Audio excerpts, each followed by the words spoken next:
பாகிஸ்தான் தாக்குதலுக்கு இந்திய ராணுவம் தகுந்த பதிலடி கொடுத்து வருவதாக கர்னல் சோபியா குரேஷி தெரிவித்துள்ளார். இந்திய எல்லையோர மாநிலங்களில் பாகிஸ்தான் நடத்தி வரும் அத்துமீறல் தாக்குதலுக்கு இந்திய ராணுவம் பதிலடி தாக்குதலை நடத்தி வருகிறது.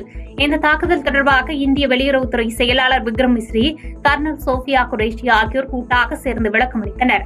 அப்போது பேசிய சோபியா குரேஷி, போர் விமானங்கள் மூலம் பாகிஸ்தான் ராணுவம் தாக்குதல் நடத்தி வருவதாகவும், ஆனால் பாகிஸ்தான் தாக்குதலுக்கு இந்திய ராணுவம் தகுந்த பதிலடி கொடுத்து வருவதாகவும் தெரிவித்தார்.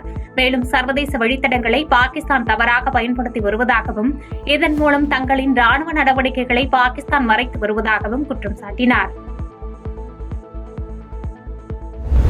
தன்னார்வலர்கள் தேவை என்ற ராணுவத்தின் அறிவிப்பை தொடர்ந்து சண்டிகரில் ஏராளமான இளைஞர்கள் குவிந்ததால் பரபரப்பான சூழல் ஏற்பட்டது.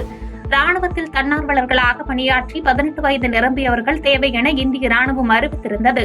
அதன்படி சண்டிகரில் ராணுவத்திற்கு உதவ தயார் என முழக்கமிட்டு ஏராளமான இளைஞர்கள் மற்றும் இளம் பெண்கள் குவிந்தனர். பாகிஸ்தான் மர்தாபாத் என இளைஞர்கள் முழக்கமிட்டு இந்திய ராணுவத்திற்கு ஆதரவினை தெரிவித்தனர்.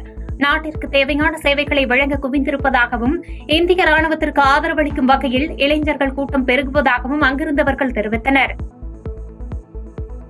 செய்திகளை உடனுக்குடன் தெரிந்து கொள்ள கீழ்கண்ட கேபிள் மற்றும் டிடிஎச் நெட்வொர்க்குகளில் எம்நாடு செய்தி தொலைக்காட்சியை காணுங்கள்.